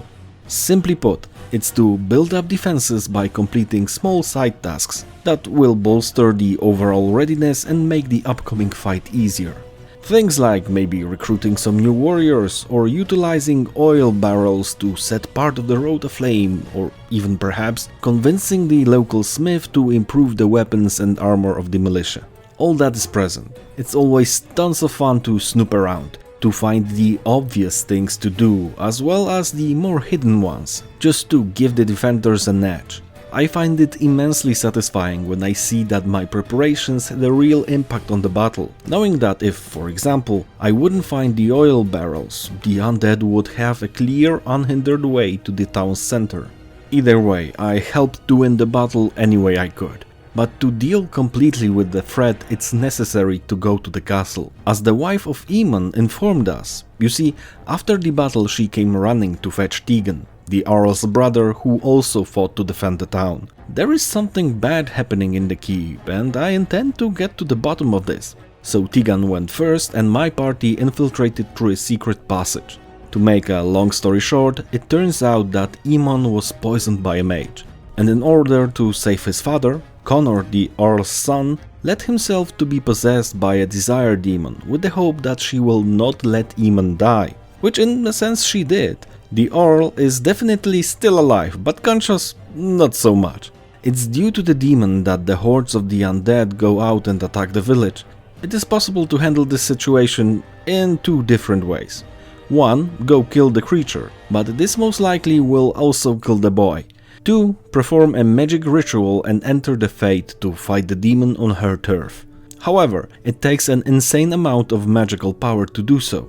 The mage that poisoned Eamon can perform the ritual, as he is still locked in the castle's dungeon, but the power source for that needs to come from somewhere, and that somewhere is Eamon's wife and Connor's mother. It's clear that she will not survive that. And right here is a neat thing that I honestly didn't expect the first time I played. a little bit of reactivity. The game somewhat surprisingly offered not only an additional option but also made the world seem bigger and more cohesive, with one simple idea.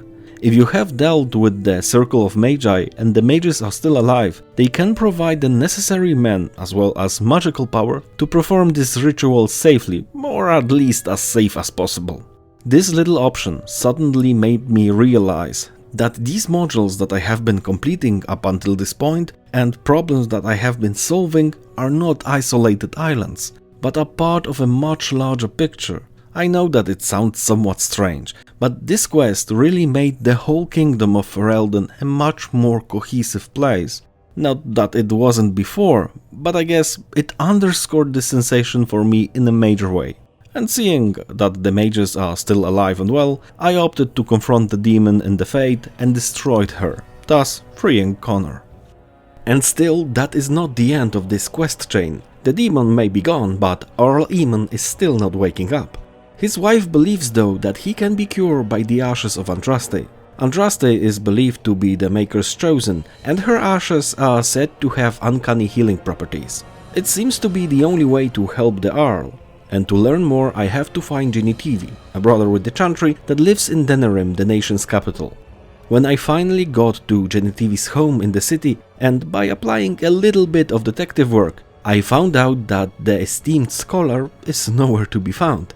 There is just some guy standing around in one of the rooms, claiming he is his assistant, but as it turned out, it was only a weird cultist that was keen on committing suicide, well, by means of attacking me. After that little revelation, I am pointed to the town of Haven, and there I found more suicidal cultists, and Brother Genitivi. Although him being alive is somewhat surprising, I was sure that he would be dead by this point. Either way, he tells me that the urn is most likely located in a ruin in the mountains not far away, so let's pack up and head out.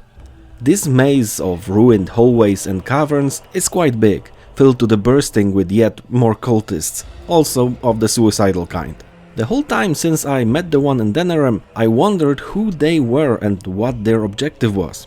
It turns out that they are an Andraste cult, not worshipping the Maker, but rather Andraste herself. To be perfectly precise, her reincarnated in the form of a high dragon, that so happens to reside in these mountains. Well, that is different and quite interesting, but I am not here to join them. I have a mission to accomplish, plus they were not very nice people. So I decided to make the life of Fereldans a bit easier by erasing them completely. But right after I left the caverns, there still remained the small matter of their high dragon deity that definitely had to be dealt with, because one thing I will never do is pass on a chance to fight a dragon, even if it's presumed divine. Well, after I'm done with it, the only thing it will be presumed is dead. After that little scuffle, I came to the heart of this module, the Temple of Andraste, where her ashes were supposedly laid to rest. The temple itself is a very puzzle-heavy area, which is a welcome change after the metric ton of fighting I had to do to get here. After clearing all the hurdles, I finally got to the urn and took some of the ashes back to Redclif. I might add that if I decided to defile the ashes, Wynne and Leliana wouldn't like that at all. It's entirely possible to lose two companions here, and not in a pleasant way. But the Temple of Andraste itself seems to be the one place where the echoes from the past appear to be neither demon or spirit of the fate, but rather a shadow of long past happenings. I played as a human noble, and in one of the rooms there is a small interaction with his father, and he seems to behave differently than the rest of the spirits of the fate, even taking into account how Divine Justinia behaved in Dragon Age Inquisition, or rather the thing that was animating her. In this small instance, it really seemed that it was the actual spirit of Turnkusland, not an embodiment of one of the rigid spirits that populate the fate, like justice, lust or pride. This was a small but fascinating insight into the world. There might be yet something more than the fate and the mortal realm. But be it as it may, it seems to be a one-time thing only, as I don't recall if this sort of thing was picked back up again in later titles. Although it interested me immensely who it actually was that I saw there, if it really was the hero's father. but it looks like this thread of speculation was dropped completely, or maybe only I saw there's something to speculate about to begin with. After returning to Redclif, it turned out that the ashes actually do work and Eamon was healed. This finally opens the run-up to the ending of the game. But before we go to the Landsmeet and set the wheels of the endgame in motion, there are still a couple of DLC that need to be talked about. With the Stone Prisoner out of the way, that's the one where I recruited Shale, there are 4 more to talk about. There are ones that make the most sense when completed before the end of the game. And then there are 3 that rather only tangentially are linked to the main story events. First on the chopping block is Soldier's Peak, an old keep that was once given to the Grey Wardens, but now lies mostly empty and definitely possessed by something bad. This DLC is absolutely fascinating when it comes to the power or understanding that the Grey have in any given country, but is utterly uninteresting when it comes to the gameplay. It's very claustrophobic and samey, and you might think that's rich, coming from someone that adored the Orzamar section of the game, but the deep roads were positively palatial compared to these maps here. The fact that everything is happening inside the keep's smallish rooms and corridors, on very small maps with not a lot of variety, makes it feel somewhat uninspired and boxed in. It's by no means bad, but definitely lacking. The story though, it's another matter entirely. The place of the Order as an organization is in some ways removed from the political structure of the country they reside in, and yet in other ways there are a very tangible and in most cases strong military presence.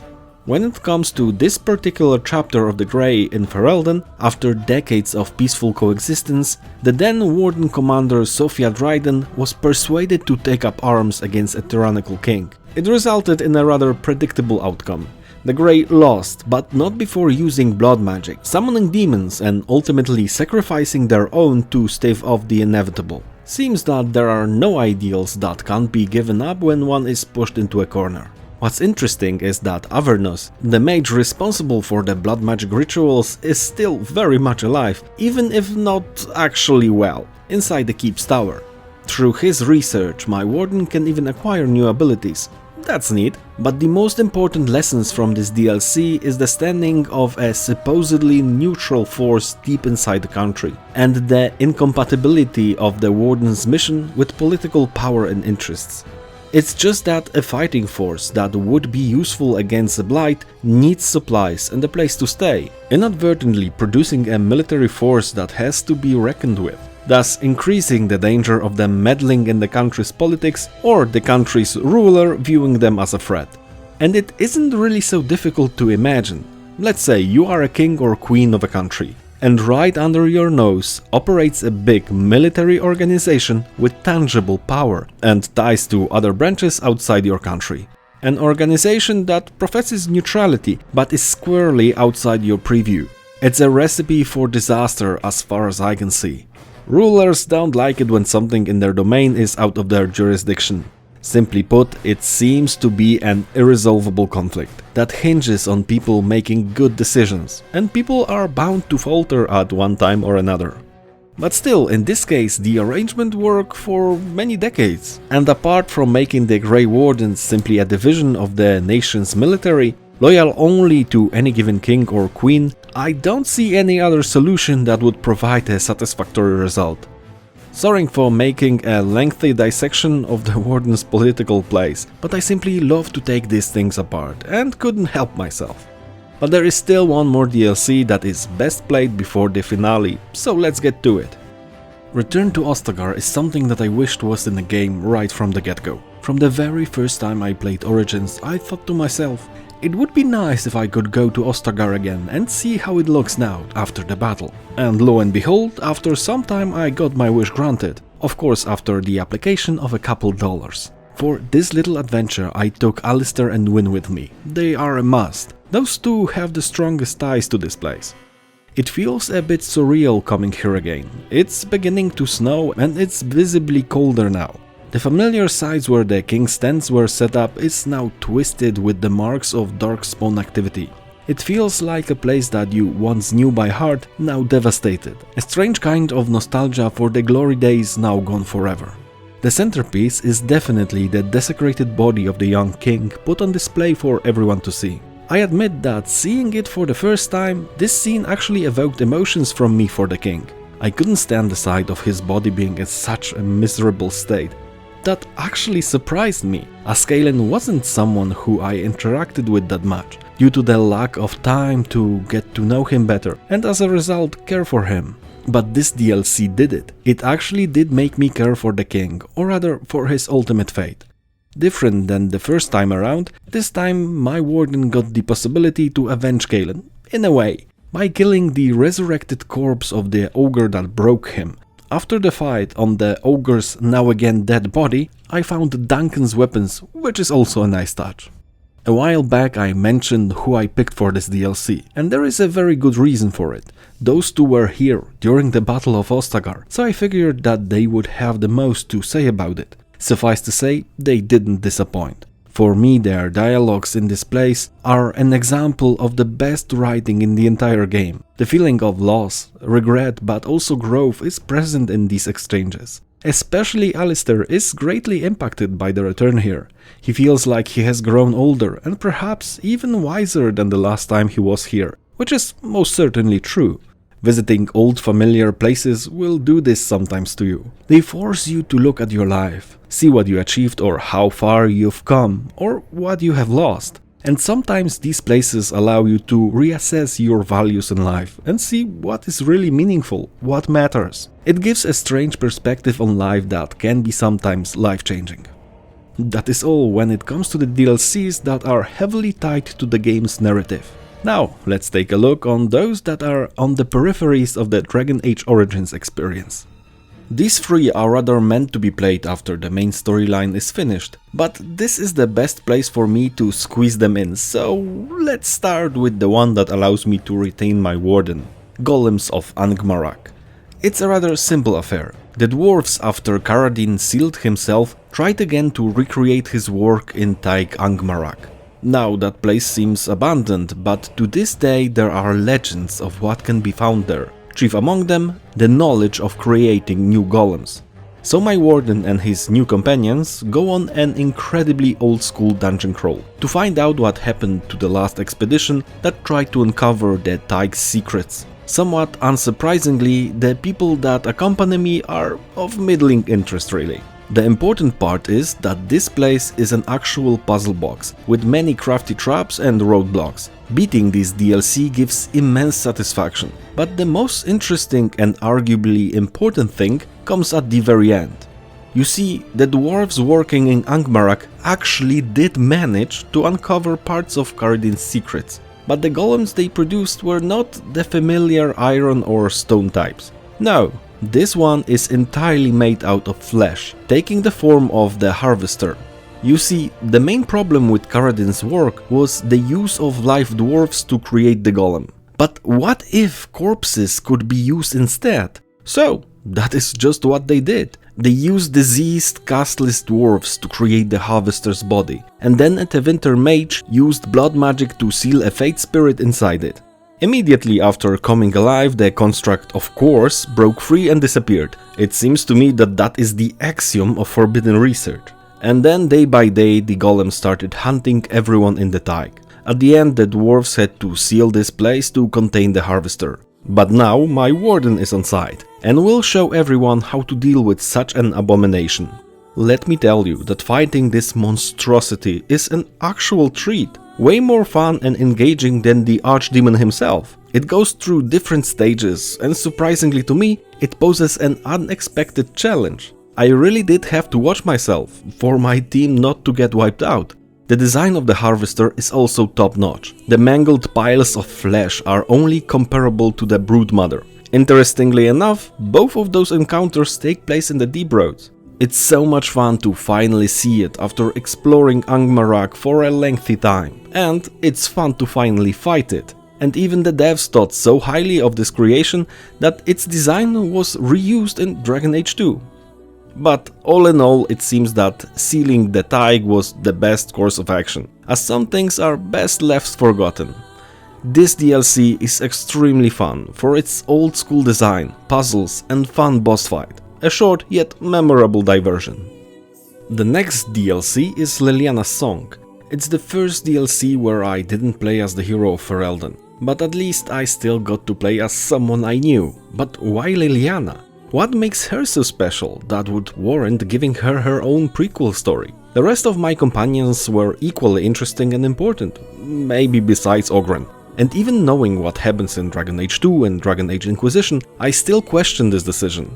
I'm sure that the devs wanted to show us how Leliana really is, or at least was, but to me it seems that it was a bit unnecessary. But let's see what the DLC itself has to offer. Playing as Leliana, you see her conducting her bardic craft on the streets of Denerim. You know, intimidation, false accusation and all the good stuff. It turned out that the companion that I knew for so long isn't yet the kind soul I grew to like. For what's it worth, this DLC made me question if her demeanor towards the Warden on his quest wasn't really just a facade, put up by her to shield her true self.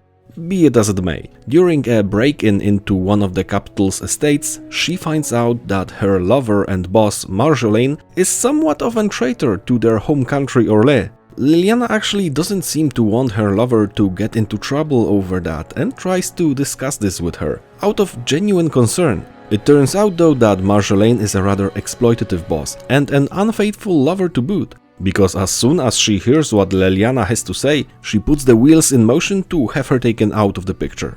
Capturing her and throwing into a dungeon. She is very obviously only out for herself, and judges her underling by the same measure. But I have to wonder if Leliana really is as her boss thinks she is, because when she breaks out and confronts both the guy that imprisoned her and Marjolaine, she refrains from killing her former lover, severing off her past life and ultimately ending up as a sister of the Chantry.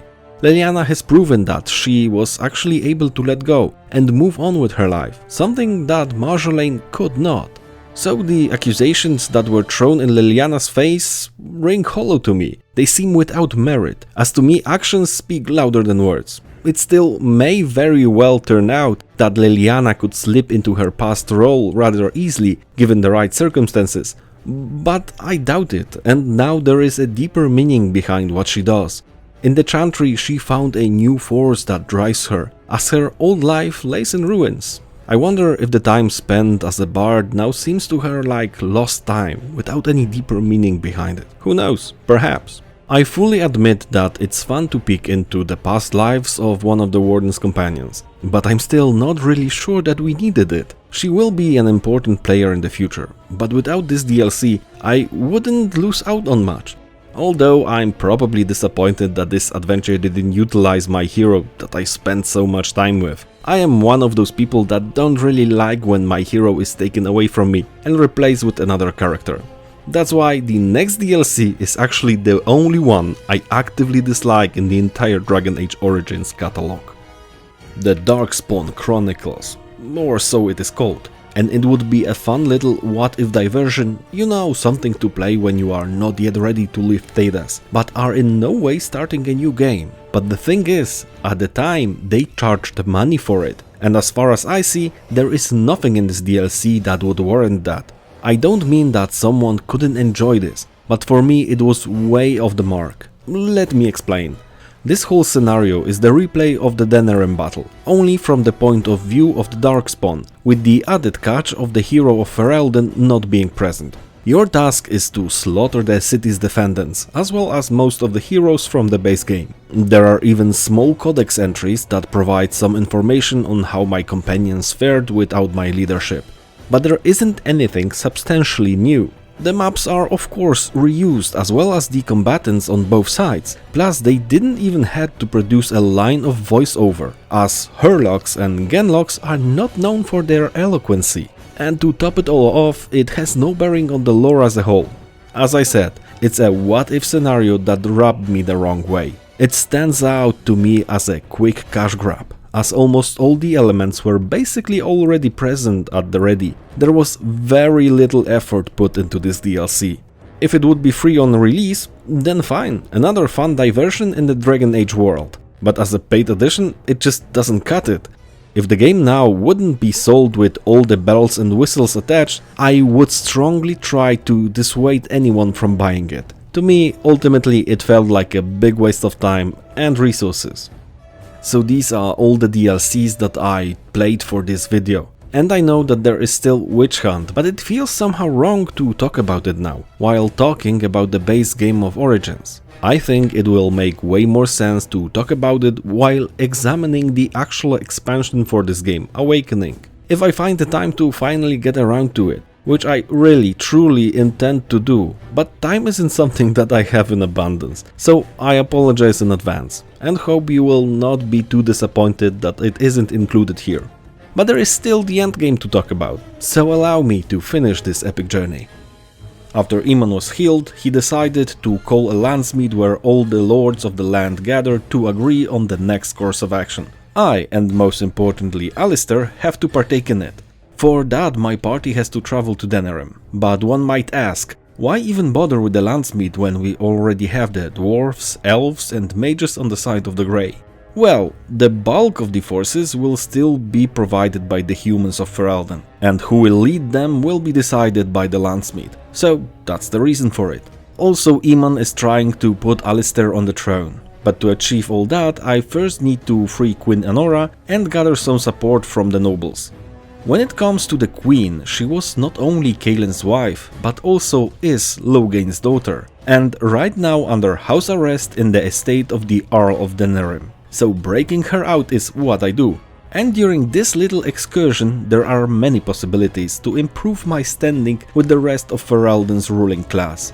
Because Logain and his lackey Rendon Howe were diligently at work to remove anything or anyone that would pose a threat to them. So there are a few people that can be rescued, and suffice to say, their friends or fathers won't be pleased with Logain when they hear what happened.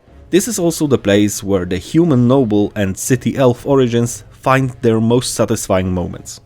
But arguably the most important event that happens, apart from rescuing Anora, is the liberation of Riordan, the last Grey Warden in Ferelden that is still alive, not counting the hero and Alistair. He is also the oldest one, and is privy to a secret not yet known to me and my party, but that will come up later. First thing first, I have to leave the Earl's estate, but Sir Catherine, Logain's right-hand woman, will try to make that impossible. There is of course the possibility to fight my way out, and as a side note, the fight with her is the most difficult encounter in the entire game. The Archdemon, or any other dragon for that matter, are laughably easy by comparison. But there is yet another option: surrender. I know that it sounds fishy, but Sir Catherine is actually a very honorable soldier, and I wouldn't want to see her die. Plus, the escape sequence from Fort Draken is something that I can just describe as one big comedic interlude, right before the game switches into its highest gear. The amounts of funny banter and comedic scenes finds its greatest saturation here. It almost feels like one giant sketch that in no way is meant to be taken seriously. Heck, most of your companions don't even take it seriously. In a very small way, it reminds me of Mass Effect 3's Citadel DLC. And not entirely serious wacky adventure, most preferably played right before the big showdown. And I for one enjoyed the heck out of it. But after my daring escape, it's back to Eamon to prepare for the next step. As a side note, this whole chain of events before the Landsmeet, maybe apart from the Fort Draken escape, fell in the same category for me as the Redclif defense quest. In the town, I was snooping around to bolster its defenses. In this case, I'm exploring and doing smaller or greater favors for votes needed in the Landsmeet. Different goal, the same basic structure. And I love it, every minute of it. But let's get back on track again. With the Queen and Riordan safely by Eamon's side, there seems to be trouble in the elven slums, so let's go investigate. To make a long story short, the winter slavers with the blessing of Logain abduct elves, and the payment for them go right into the Tern's coffers. And seeing as I always take a strong stance against slavery, there is no way that any of them will leave this place alive, not one. So there I have another piece of evidence that Logain is a bastard that will do anything to win. This is almost the last thing to do before the Landsmeet. The one that remains is rather surprising. You see, Anora has political ambitions, but Alistair is supposed to be king. That makes it rather difficult to marry these two things without causing problems. Unless, of course, I manage to do exactly that, marry them to each other in the most direct sense. If Alistair and Anora both get married, it takes care of the problem of conflicting interests and probably saves a world of hurt for Ferelden. Because even if I personally like Alistair, he is not a great administrator, and Anora isn't really a great leader, so why not marry and get the best out of both worlds? So I convinced them to do it. This assures that the Queen will not turn against me at the end, as it very well might happen if I'm not careful. Now that all is ready, it's time to start the Landsmeet. During it, thanks to the support I got due to the many favors I did and Anora's backing, Alistair was overwhelmingly backed as the new king, and leading the fight against the Darkspawn was given to me, more or less. But whether I win or lose, a duel with Loghain is invoked. It works as a failsafe if I didn't manage to win enough nobles to my side. After I won the fight with him, he resigns himself to his fate, as the new king was absolutely adamant that the Tern had to die. It was either Loghain or Alistair, and I have chosen Alistair. Anora was a bit distraught that her father died, but I'm sure she will get over it eventually. With the Landsmeet concluded, there is some planning to be done to take on the Archdemon and his hordes. But before I get to that, there is one thing that I wanted to talk about that happens during the Landsmeet. If you remember correctly, I foiled Loghain's slave operation, and it gets brought up during the gathering, but it seems that this unbelievably heinous act was the least likely to sway any opinions. It rather seemed that the fact that the nation of Tevinter was involved was far more outrageous than the fact that elves from Denerim were enslaved. That is because elves are treated as second-class citizens, someone of a worse category, not worthy of one's consideration. Knowing that, I didn't put much stock into that piece of information and didn't ultimately use it. But honestly, the first time around I was taken aback by how casually everyone reacted to this news when it came to light. Be it as it may, the matter of the Landsmeet is settled, and everyone gathers in Redclif to take on the Darkspawn horde. It seems though that there is a somewhat of a major flaw in Eamon's and the other leaders' assumptions. It turns out that the Archdemon is not keen on attacking Redclif, but would rather level Denerim as he marches there, or rather flies, his army is marching. He ignores Eamon's castle for the most part. So now that means a mad dash to the capital to try and stop the worst from happening. But right before that, Riordan gives a valuable piece of information to the two other wardens. It is important that the fatal blow on the Archdemon is dealt by a Grey. You see, the soul of the old god that is currently inside the dragon, upon its death, will possess the nearest creature that has the taint in it. That means each and every Darkspawn. But if you remember from a while back, due to the joining, the members of the Grey Wardens are also carrying the taint, so the soul will be sealed in one of them when the Archdemon falls.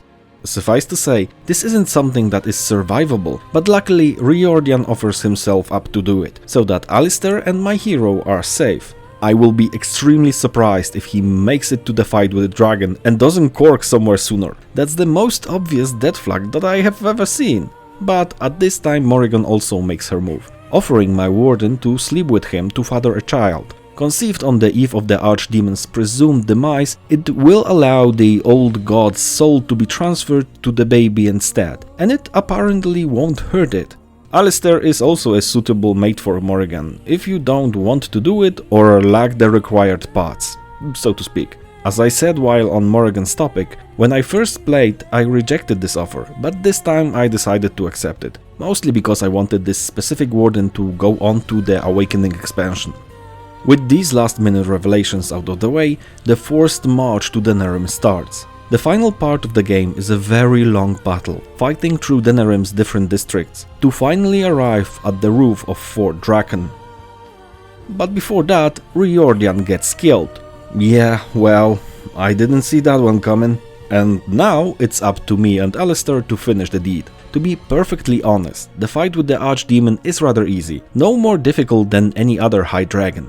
There were smaller encounters during the game that gave me more grief than this one, but it's decent enough. So the Archdemon falls, his soul travels right to Morrigan's unborn baby, and Ferelden is saved, well, at least for the time being. It might seem simple that there wasn't any twist when it comes to the villain and the final fight, that it's somehow too straightforward with no real diversion. But for me it worked perfectly. At the beginning, the Archdemon was an appropriately menacing enemy, whose presence was felt through the entire game, or at least the presence of his cohorts. And besides, the meat and potatoes of this game is in the character interactions, in the world building, and the small adventures comprising each module. The ending is simply an inevitability that has to happen, to wrap the story up. Something that is dangled in front of the player to drive him forward. And I for one will not begrudge the devs for making it so. The game is simply so much more than this ending. Besides, the game doesn't really end with the dragon's death, but rather at the party that is thrown, celebrating the end of the Blight and hailing my main character as the hero of Ferelden. You can one final time speak with each companion to nicely wrap up these relationships. And at the very end, Alistair addresses presumably the hero with his final words. But the camera is set up in such a way that it feels like his words are directly meant for the player, and it was a touching detail to throw it in at the end. Something like the video with Geralt and his friends, where CD Projekt Red thanked the players on the 10th anniversary of the Witcher games. If you haven't seen it, go watch it. It's well worth your time, if you played the games. So that is the end of the base Dragon Age Origins experience, with almost all DLCs. It's an unbelievably epic and fun journey that establishes the world of Dragon Age so well that it felt more robust than many other franchises that are on the market for far longer. The character writing and the quirks and specifics of each culture inhabiting the nation of Ferelden is top-notch, and BioWare is to be commended for that. The mechanics and gameplay is also rather accessible, making it far more likely for future generations to jump into the world of Dragon Age, way easier than to pick up for the first time something like, let's say, Baldur's Gate, which is a huge plus for the game. I can't tell you how many good stories go right past people's noses just because the gameplay is so ancient that almost no one has the time to learn it, if he or she isn't already familiar with it. I know what I am talking about because I'm one of those people. To this day, it is hard for me to get into Baldur's Gate 1. That's because of the mechanics. And I know this game.